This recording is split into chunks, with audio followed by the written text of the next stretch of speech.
2021 is finally coming to an end, a year that promised so much yet delivered more misery in general, provided us with some excellent video games. So put aside your worries about COVID, societal divide, and step away from Twitter for a few minutes while we run down our top 10 video games of 2021.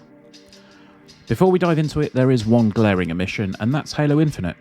The campaign released after our discussions took place and the ranking was finalised. However, you can read Asim's excellent review on the site right now if you want to know our thoughts. Number 10. Resident Evil Village.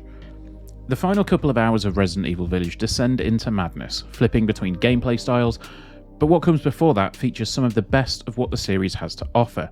Expert atmosphere and tension building, complemented by moments of sheer panic. One section in particular is pure survival horror genius, and we're not ashamed to say that we were genuinely freaked out and, dare we say, a little bit scared. Number 9. Guardians of the Galaxy. It's been a while since we've laughed this much while playing a video game. Whether it's the chat during the wonderfully crafted cutscenes or the banter during actual gameplay, the script nails each individual Guardian and the dynamic between them. It's arguably better than the MCU movies. The fast-paced gameplay and stunning visuals just round off this amazing package. 2 words: flarkin' awesome. Number 8. Psychonauts 2. One of the best development teams when it comes to this genre delivered genuine platforming goodness. Smart, witty, inventive and wholly unique, long overdue in execution, Psychonauts 2 let us delve back into Raz's crazy and colourful world. Number 7. Ratchet & Clank Rift Apart. Like playing a Disney animated movie. No, really, Ratchet & Clank is that good. A true showcase of what the PS5 can do, but that said, it's not just a tech demo. The gameplay part of the package more than holds its own as well. A simple platformer on the surface, but peel away the layers, delve further in and you'll find plenty of depth on offer. For us, it's a must-have if you're lucky enough to own a PS5. Number 6. Returnal. A brutally punishing roguelike with a dizzying array of weaponry and enemies that will make you feel like you want to hurl a controller into your plasterboard, Returnal is the title that only Housemarque could have made to this standard. Tight, engaging gameplay combines with technical wizardry to provide a title that everyone with a PS5 should own. Number 5. Deathloop. 2021 proved just how strange it is with Deathloop. Microsoft-owned studio releasing a PS5 timed exclusive. And what a timed exclusive it is. The second time loop title on our list, Deathloop takes the concept and infuses it with a gorgeous art style with its retro kitsch oozing from every pore.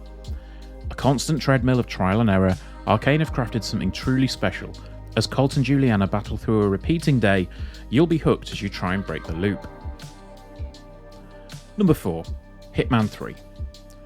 Has there ever been a finer example of refining a formula to the point of perfection? IO Interactive's only misstep with Hitman 3 is the final train mission, but everything else hits its target with the pinpoint accuracy of a round from 47 silver ballers. Dartmoor is the obvious standout, but Berlin's pulsing warehouse and nightclub is a masterclass of level design. Dubai's gold-laden skyscraper is potentially the closest peak we'll get to IO's upcoming Bond title, while Chongqing expands on the concept of Sapienza in all the best ways. And Mendoza's vineyard dives headfirst into the silly, dark humour that the franchise is known for. Throw in the ever-popular elusive targets while bringing in enhancements to the content from the first 2 titles in the rebooted series, and you've got a hell of a lot of stuff to play with. Future DLC has already been promised, which should expand on this even further, breathing yet more life into an astonishing trilogy. If you're yet to play anything from the world of Assassination, get on it right now. Number 3. Forza Horizon 5. Since their release, the series consoles have begged for a showcase game. A year later, Forza Horizon 5 comes along, not only looking the part, but playing it as well. Let's not beat around the bush, Forza Horizon 5 looks stunning. The vehicles are beautifully detailed, the improved lighting shines, don't pardon the pun. The new particle and smoke effects are superb, and the in-game world is gorgeous. Mexico serves as the perfect backdrop for the game's jaunts, whether they be experienced while rushing through the rich, dense forest or sailing the desolate deserts. But what makes Forza Horizon 5 so great is what Forza Horizon's best known for. It's a series that managed to offer a little bit of something for everyone, whether that be someone who's really into their racing, someone who wants to just dick around with their mates and multiplayer, or someone who wants to explore the game's world and make use of the fully featured photo mode. Forza Horizon caters for all of these. However, its likeness to Forza Horizon 4 can't be ignored. It led to some debates during our Game of the Year discussions, but it's a refinement in the franchise rather than reworking. Playground Games has tweaked and tinkered with the formula, bringing it to near perfection. Simply put, Forza Horizon 5 is pure, unadulterated fun. It isn't just the best Forza game, it may well be the best driving game. Number 2, It Takes Two. There's a reason why co-op focused games are few and far between. It's hard for development teams to nail the mechanics and keep them consistently entertaining for two people over a decent length of time. With It Takes Two, Hazelight shows everyone how it's done and then some.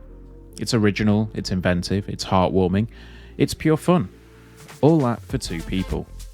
We laughed, we got the feels, we even got into disagreements with our co-op partners, but the game remained a joy. Always. You see, that's the beauty of It Takes Two. Every single part of the game comes together expertly to make you feel what the characters that you're playing as do. The journey might not be the smoothest, but what matters are the smiles, the good times and the fun. It Takes Two delivers plenty of these and more. And 2021's Game of the Year for Next Gen Base is Metroid Dread. If you told us at the beginning of the year that we'd be playing a new Metroid game, we'd have probably said, oh, Metroid Prime 4 is finally coming out then, is it? But no, we didn't get Retro's highly anticipated fourth entry into the first-person action-adventure series. Instead, we got Metroid Dread, the long-awaited finale to the classic Metroid series and a superb return to its side-scrolling roots. It's a game that's tough but fair, has epic boss fights, and rewards and encourages exploration, just like a good classic Metroid title should. But with the relentless, stalking Emmy robots, Nintendo and developer Mercury Steam also add a big old slice of survival horror into the mix. The game doesn't stop there though, with subtle subversions of the formula across the board, from a refinement of the manual aiming first seen in Metroid Samus Returns, to an inversion of the traditional world traversal, which sees Samus starting in the depths of planet ZDR and having to work her way up. The gorgeous visuals and focus on providing a stable 60 frames a second, coupled with the haunting and atmospheric soundtrack and audio design, all combine to create an absolute classic that is simultaneously familiar yet utterly unique. And there you have it, Metroid Dread is our Game of the Year for 2021. Did we miss anything off the list, apart from Halo? Let us know in the comments and we'll see you in 2022 for some more content. Thank you to every one of you who's watched our videos this year, the support genuinely means a lot to us. We know we've been a bit quiet at points throughout the year, but our aim is to be back in 2022 with a lot more stuff in general. So please get yourself subscribed and you'll see what we've got up our sleeves. Take care guys, bye bye.